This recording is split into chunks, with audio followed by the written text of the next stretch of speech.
Hola, ¿qué tienes, Vicky? Nada, Vic. Bueno, mis amigos se van a ir de viaje a España y pues quiero ir. Mi mamá no me dio permiso.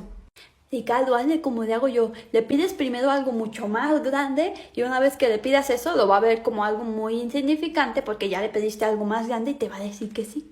Ok. Hola, ma. Oye, mis amigos decidieron darle la vuelta al mundo. ¿Puedo ir con ellos? Te volviste loco, Ricardo.